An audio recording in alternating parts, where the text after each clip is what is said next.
Olá, sejam bem-vindos a mais um Brasil de Fato Entrevista. Você pode acompanhar conversas como essa toda sexta às 8h15 da noite pela TVT ou a qualquer hora pelo YouTube, Spotify, Deezer ou iTunes do Brasil de Fato. Hoje conversamos com a professora e economista Esther Dweck.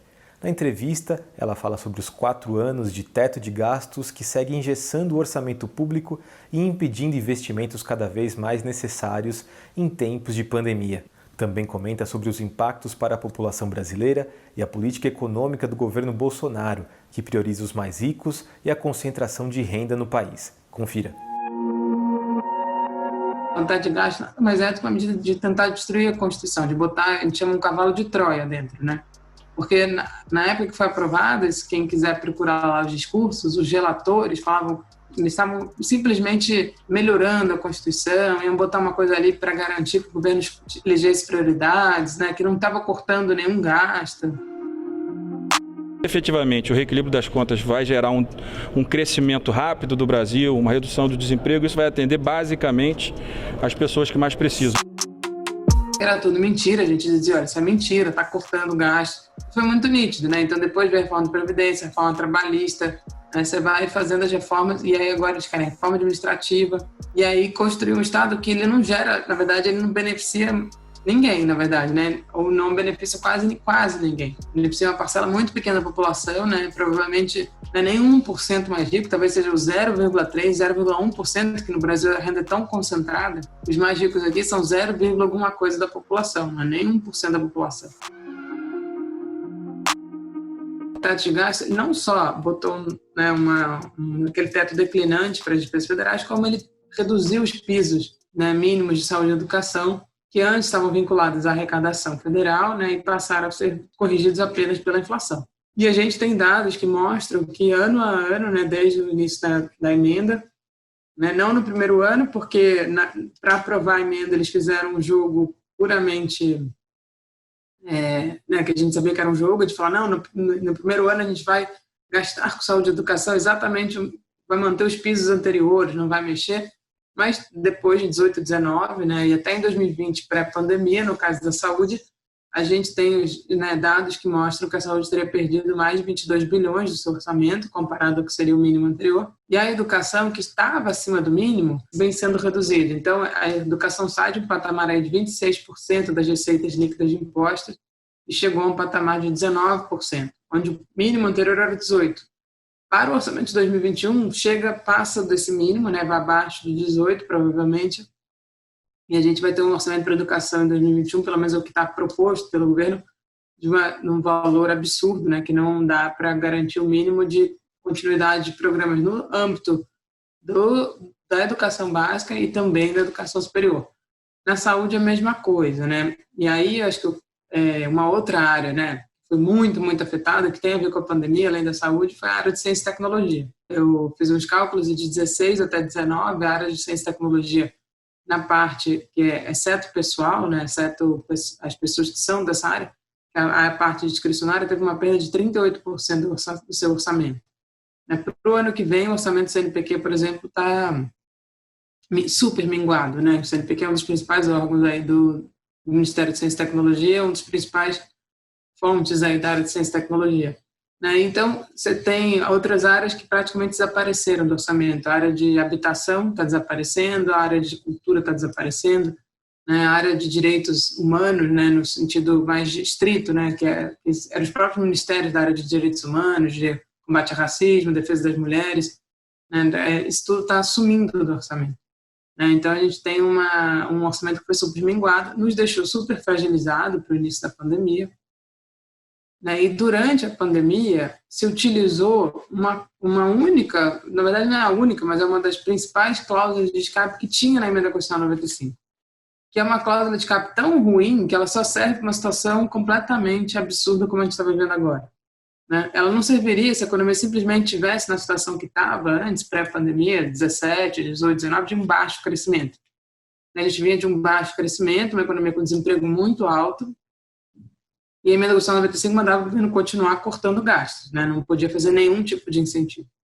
Esse ano, como é uma situação super extrema, né, de uma situação de calamidade pública reconhecida, né, mundialmente, não só no Brasil, aí sim você tinha a opção, numa situação tão grave quanto essa, de você executar parte do orçamento por meio de créditos extraordinários que estão fora do teto.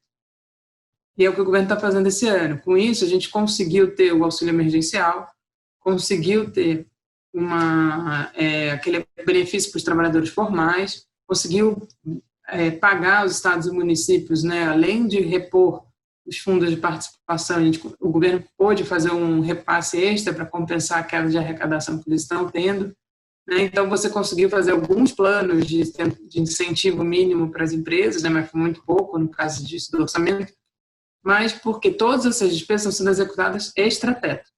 Né? Se tivesse o teto valendo, nada disso poderia estar sendo feito.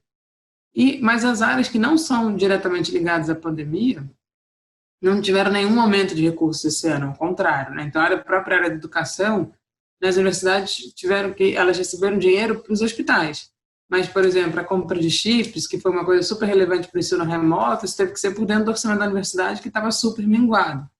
Né? Então, não teve nenhum tipo de apoio a outras coisas que não fossem aquelas estritamente relacionadas à pandemia. Né? Então, realmente, a gente está numa situação muito grave. O ano que vem, o governo falou o seguinte, olha, essa possibilidade de executar parte do orçamento extra fora do teto só foi possível esse ano que tinha calamidade. Ano que vem, não. Ano que vem volta tudo ao normal, como se a situação tivesse normalizado. Né? Como se em 31 de dezembro de 2020 a gente falasse, olha, acabou a pandemia, o Brasil está ótimo, a economia voltou e o governo volta a fazer todas as barbaridades que estava fazendo antes. Então, um pouco essa situação que a gente está com um teto de gastos. Né? Mas a gente viu todo o debate que está em torno do orçamento da saúde para o ano que vem, da própria continuação do auxílio emergencial, né, e de a própria ideia do que o próprio governo tinha de fazer algumas obras, né, e alguns investimentos públicos para retomar a economia. Tudo isso é impossível dentro do teto. Né? Então, o que aconteceu em relação ao auxílio emergencial? O governo prorrogou, inicialmente eram 3 parcelas, que o Congresso aprovou, né, no valor de R$600, lembrando que o Guedes queria só 200, né, mas aprovou com 600, o governo viu que isso deu certo tanto economicamente como deu certo politicamente, do ponto de vista de apoio, né, da população, prorrogou por mais 2 meses, o que foi essencial para evitar que a economia voltasse a cair de novo.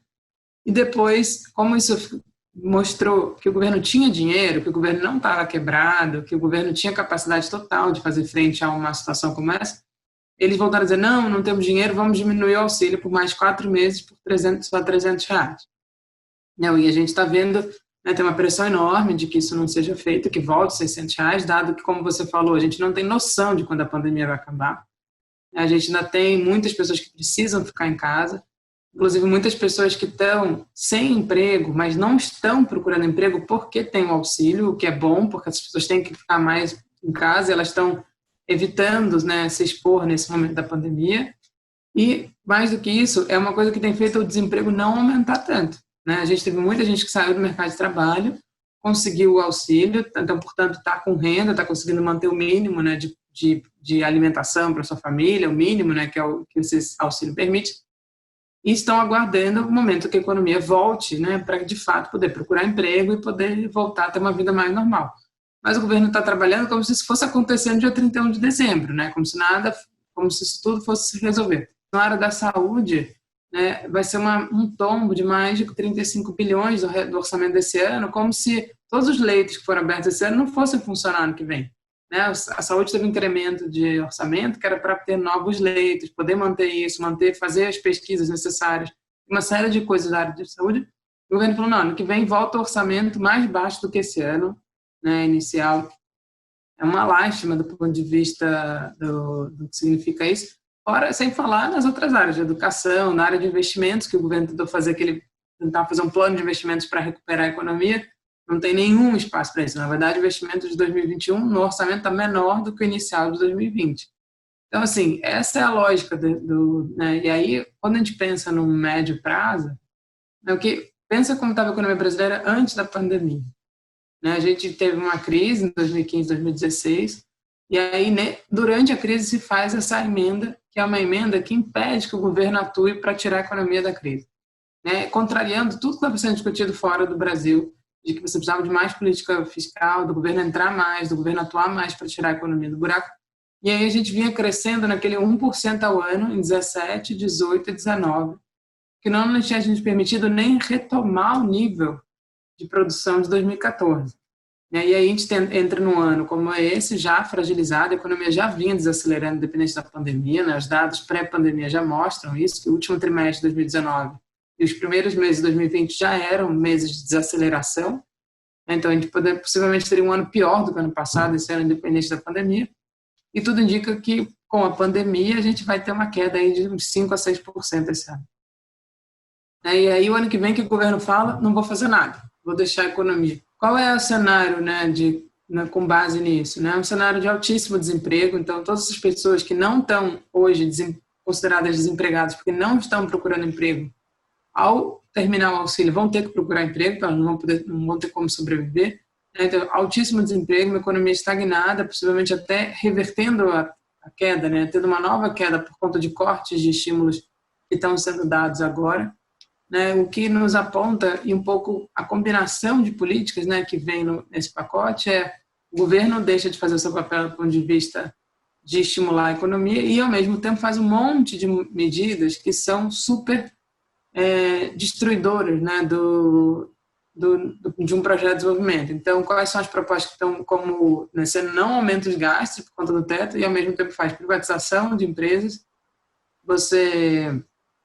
A proposta deles é de fazer uma reforma administrativa, que é, no fundo, né, precarizar mais os serviços públicos. Né? Então, as pessoas falam assim, vamos cortar a jornada dos servidores públicos e cortar salários. No nível federal, 54% dos servidores é da área da educação. E quando eles tentam impor isso nos estados e municípios, aí a saúde e a educação é 60%, às vezes 70% dos servidores de um estado ou de um município. Né? Então, imagina o que significa isso em termos de prestação de serviço público para a população. E a gente a população já sentia isso, né? Na área da saúde, por exemplo, você já não tinha mais médicos de família em vários municípios estavam acabando, né? Sem falar nos mais médicos que acabou, então municípios ficaram completamente sem médico, né? Uma série de outras áreas da própria saúde, própria vacina, não é nem a vacina do coronavírus, né? As vacinas tradicionais estavam com problema, toda a área de atenção básica estava com problema, então a gente estava assim, realmente já caminhando para indicadores muito ruins, né? De volta da fome, volta de mortalidade infantil, volta de mortalidade materna, uma série de indicadores sociais que sinalizam, né, para os estragos de todas essas políticas que estão sendo feitas. Para entender quem interessa, né, a gente pode pensar no que seria a alternativa a isso, né, do ponto de vista de como o governo deveria estar agindo e quem se beneficiaria e quem, né, de certa forma, perderia com essa alternativa. Acho que fica mais claro para ver quem está se beneficiando.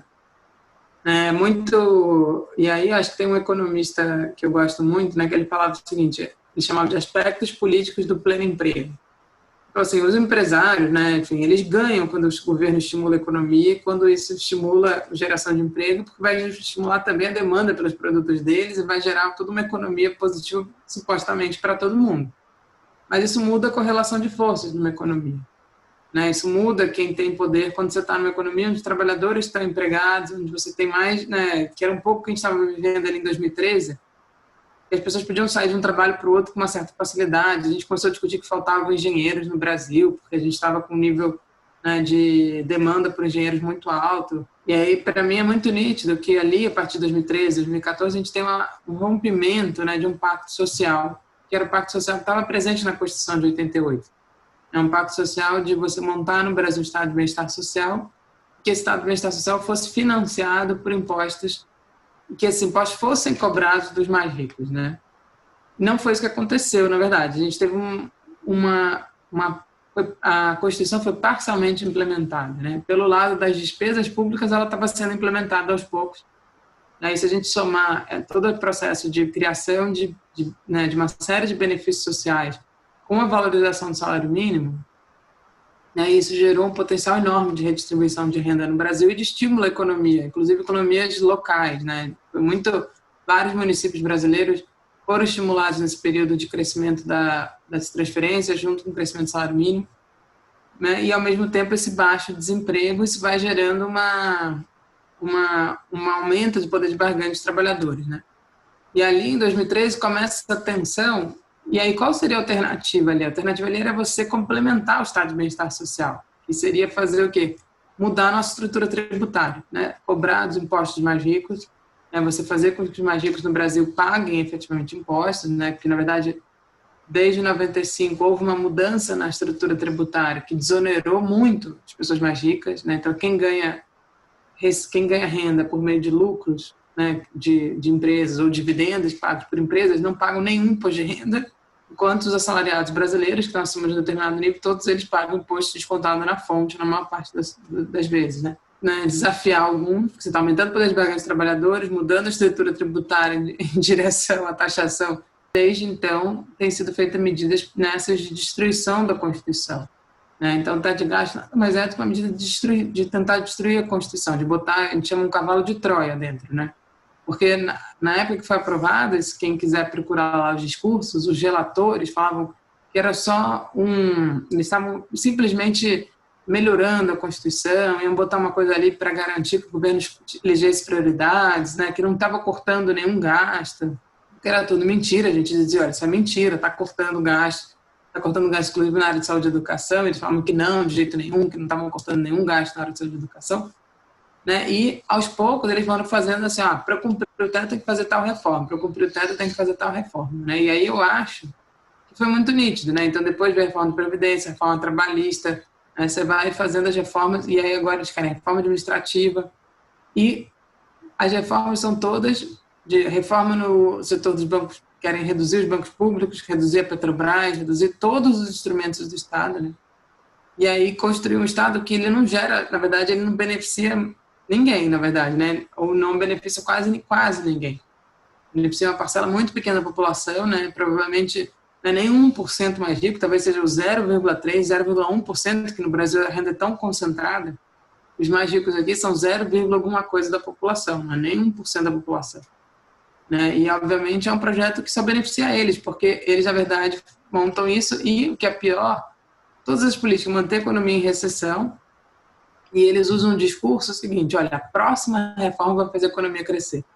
Né? Então, primeiro, tira a Dilma e a economia cresce. Depois, não, vamos aprovar a emenda Constitucional 95 e a economia cresce. Depois, não, aprova a reforma da Previdência e a economia cresce. Faz a reforma trabalhista que vai gerar 6 milhões de empregos.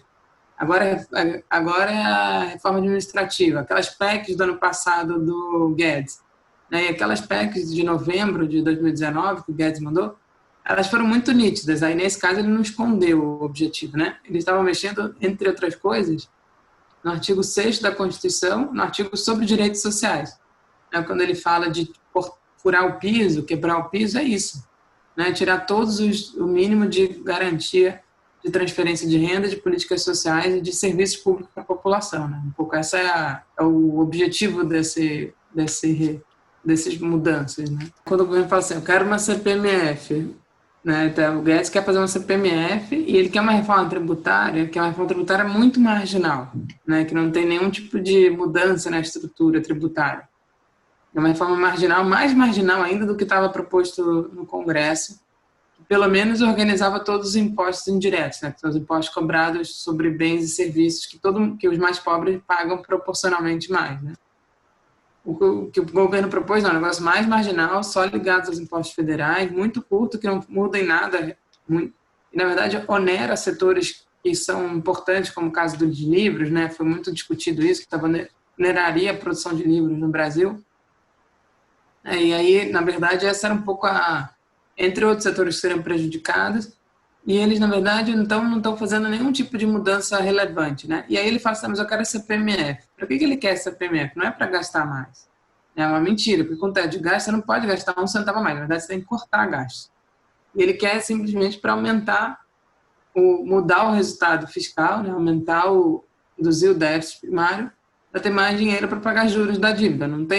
O objetivo dele não é recurso para gastar com saúde, educação, Renda Brasil, que eles chamavam, né, ou qualquer coisa desse gênero, porque eles não vão poder gastar um centavo a mais com base no teto.